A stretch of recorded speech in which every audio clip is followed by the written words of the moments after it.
welcome back to the finale episode of season 1 of the Strategy Edge podcast. As we embark on the 11th episode, let's take a moment to reflect on the wealth of insights that we've gathered over the past 10 episodes. From unraveling the power of Net Promoter Score to delving into the nuances of customer experience, understanding the why and how, to glean critical insights from CX and NPS surveys that can catapult your organization towards immense success and much more.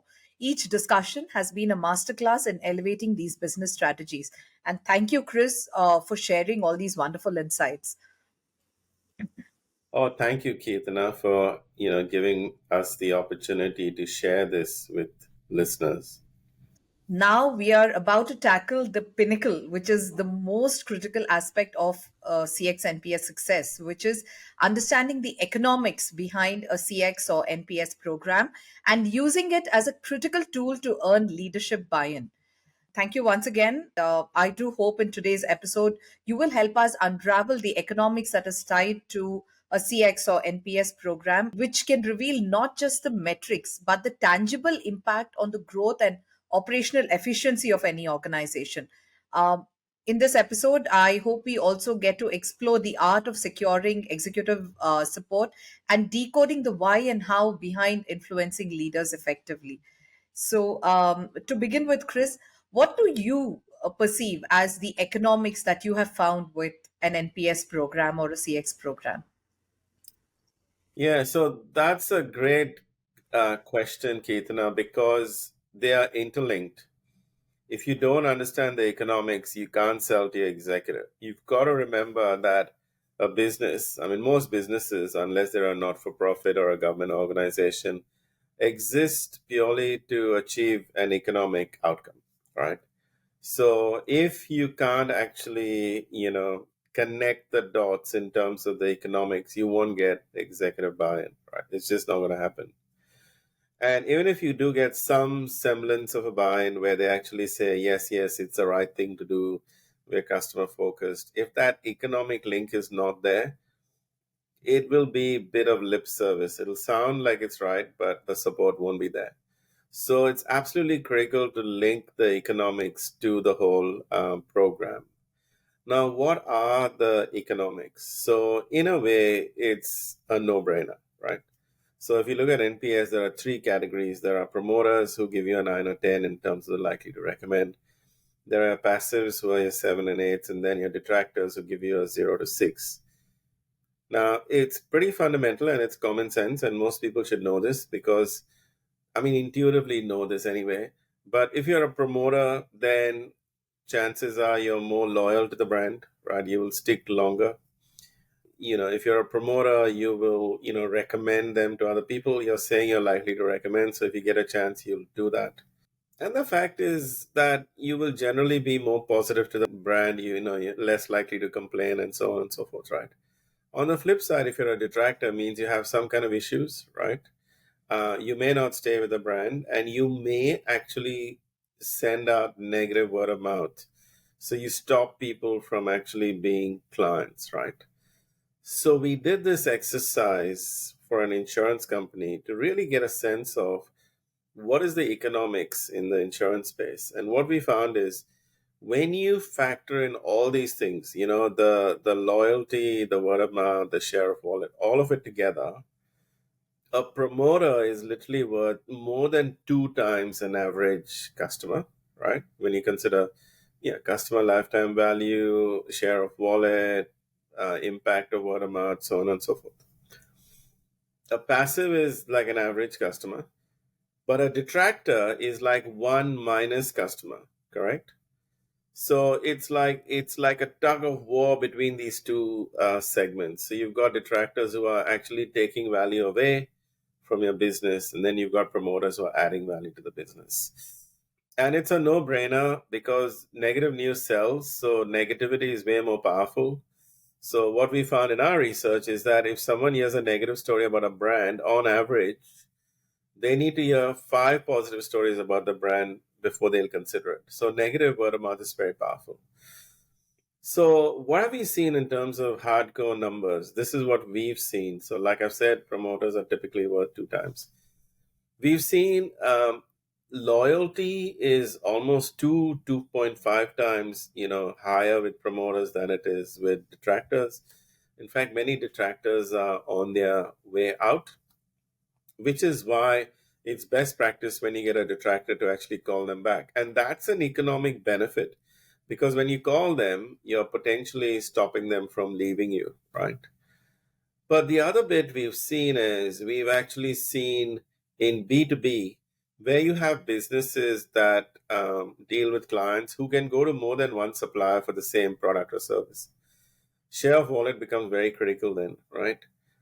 What we found is that the share of wallet increases by 2.5 to 3% in some instances for every 1 point increase in NPS, right?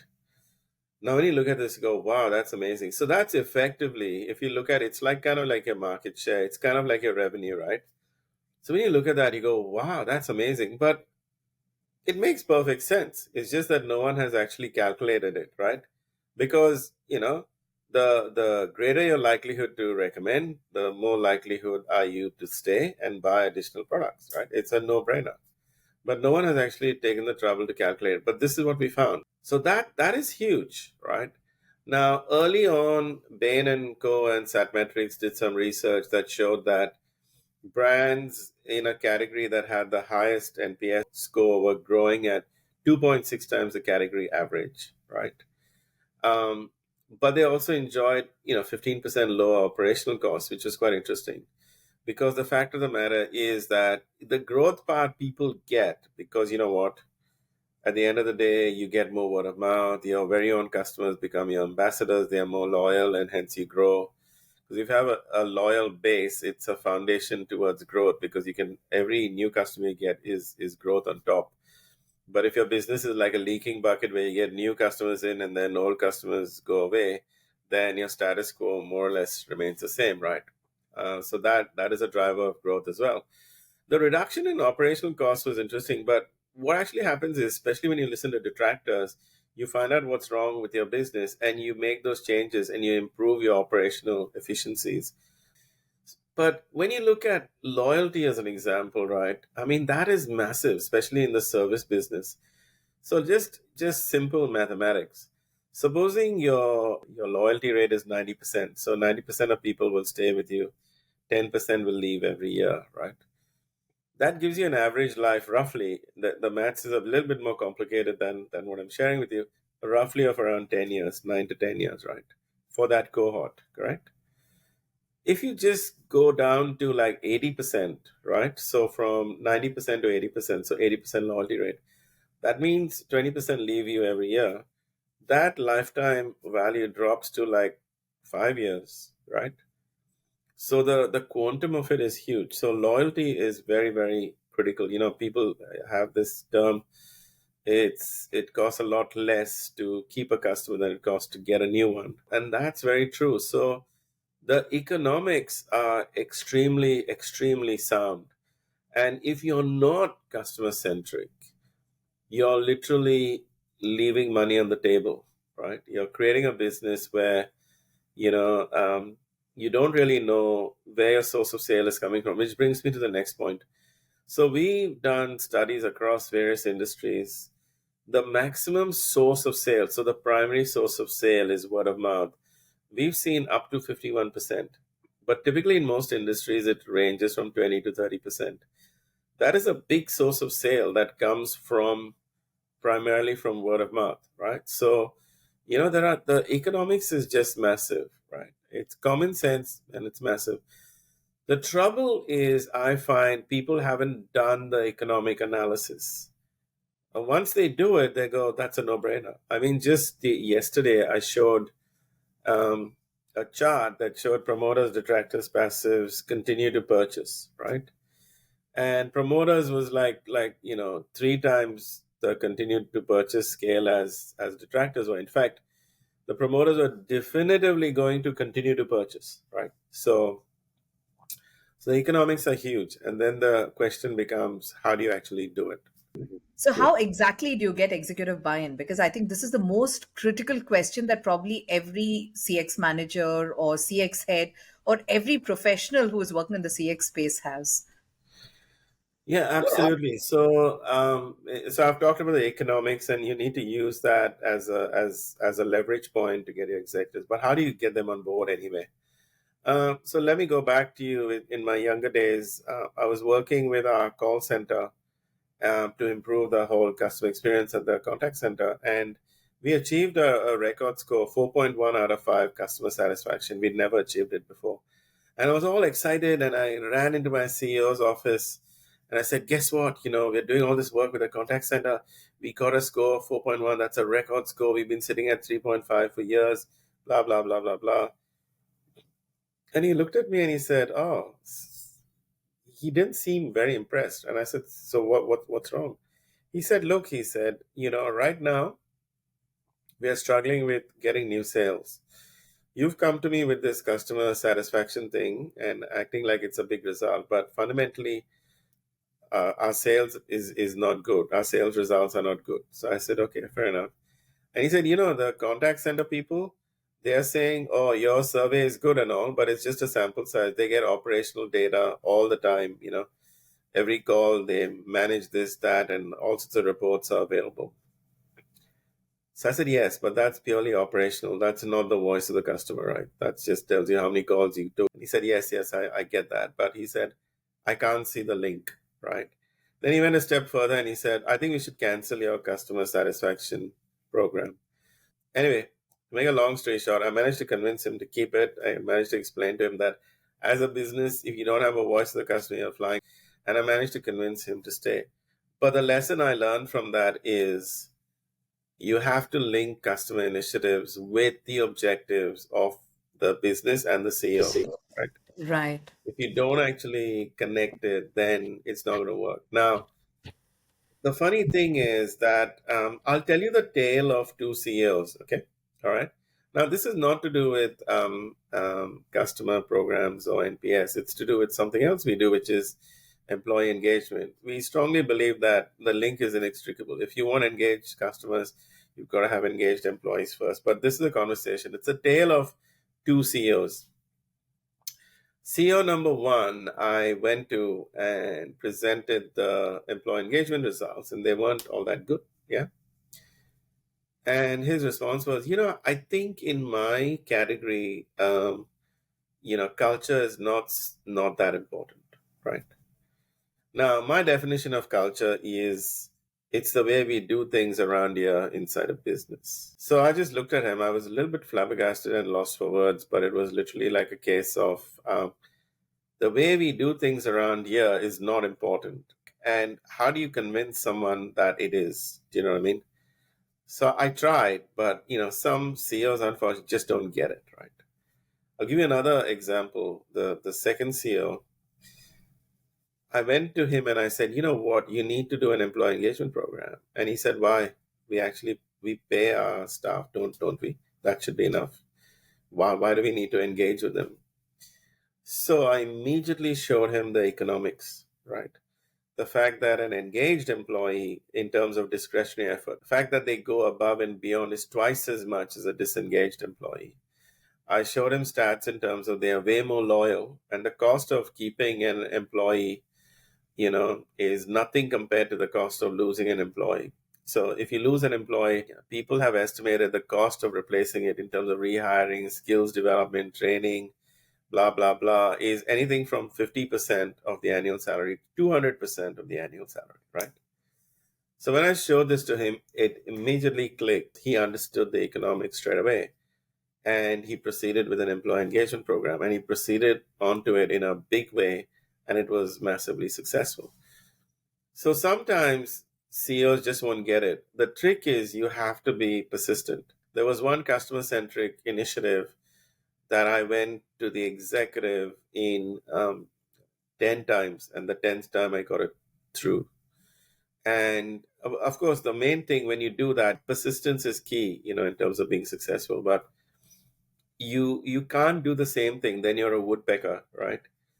Every time you have to try a different approach. and that's how you're persistent. So once I did a business case, once I did something else, once I talked about the brand and so on and so forth, and eventually I got it through. Then it was massively successful.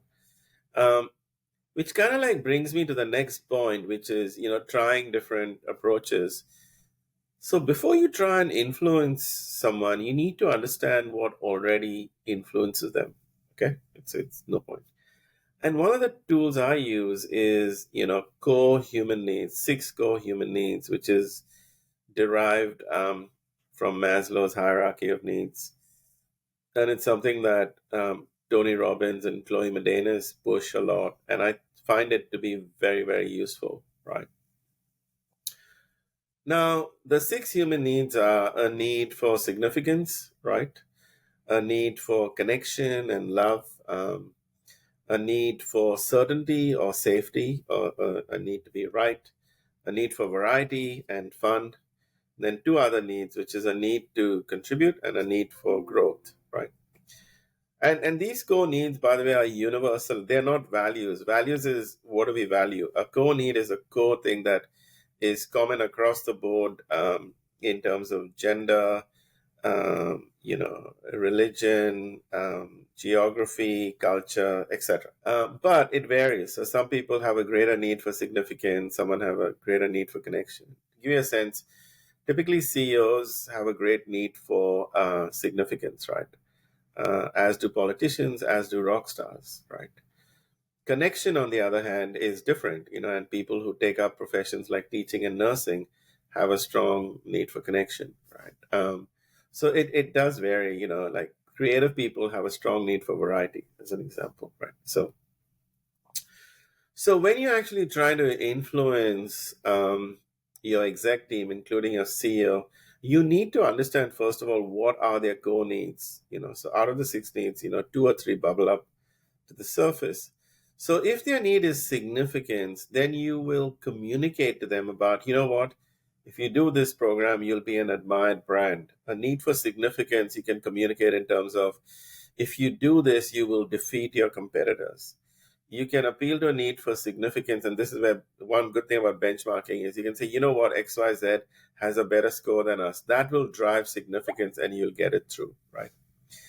But then typically CEOs also have a need for certainty, so they want to be right. Okay. Now, when they come to being right, you've got to then communicate on that basis. There's a lot of economic studies to prove the veracity of this discipline. You have to do the economics, and share the economics with them so they look at it and go, it's robust, I get it. So economics meets the need for certainty.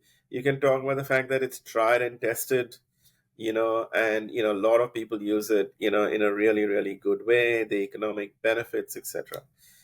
Then the need for connection is about how you can build really good relationships with customers, how they'll become brand ambassadors for you, how they love you, and so on and so forth. And then when you talk about the need for growth, it's not just personal growth, but organizational growth. Now, once you look at these needs and you say, okay, how does NPS meet these needs? When you talk to your executive, then you'll get traction, right? So it's all in the communication. You can't just go to them and say, hey, here's NPS, isn't it great? Everyone else does it. Let's do it as well. You have to think very carefully about what their specific needs are. And just by knowing people, you'll know what their key needs are. As an example, the head of HR will have a strong need for connection. The CFO will have a strong need for certainty. The CEO will have a strong need for significance and potentially certainty as well. So you need to tap into this and use your messaging on that basis. But underlying all this, you have to build an economic case, because if you don't have an economic case, nothing is going to hang together. One more thing I'll add to the equation is you need to understand what they truly value as an organization, you know. So an organization, as an example, might value being innovative. Then you say, okay, we can do this and it'll help you be even more innovative, right? As an example. Um, what are the organizational goals? They might have like a very aggressive growth target. They want to, grow by 10% every year. So then you can link to that, like how will this help you achieve your organizational growth targets by making your retention better. That'll give you a foundation for growth, blah, blah, blah. So once you link everything to what drives them internally, that is how you get leadership buy-in. Thank you, Chris, for those wonderful insights and those examples, which I'm sure a lot of our listeners can relate to, on their day-to-day basis. So, as we conclude season one of the Strategy Edge podcast, we've had Christopher Roberts, who's unfurled the roadmap to unparalleled success in customer experience and net promoter score. The revelation spanned from the intricate economic facets of NPS to the pivotal strategy of gaining leadership buy-in. In this transformative journey, which I believe it has been, we've learned that it transcends mere scores and metrics and demands a disciplined strategic approach. Now, imagine having this wisdom at your fingertips whenever you need it. That's precisely what Christopher Roberts' book, 10 Reasons Why CX NPS Programs Fail, offers. This compelling read is not just a book, it's a guide to building a robust CX or NPS program for all you CX managers, business leaders, and anyone steering the ship of customer experience. This book unveils the nuanced intricacies of CX success. It provides actionable strategies and empowers you to navigate the challenges of implementing NPS successfully and effectively through real world examples and tried and tested methodologies. So don't miss out on your chance to turn around every CX challenge into a triumph in your organization. Do grab your copy of 10 Reasons Why CX NPS Programs Fail and fortify your journey towards CX excellence. It's available worldwide on Amazon, on Kindle, and can also be purchased via the Engage Strategy website, which is www.engagestrategy.com.au. Let this book be your compass in the dynamic landscape of customer centric strategies. Thank you, Chris, and we do hope to have you back in season two of the Strategy Edge podcast. Thank you, Keithana, and thank you for doing a wonderful job in terms of moderating this entire series of episodes. My pleasure, Chris. Thank you.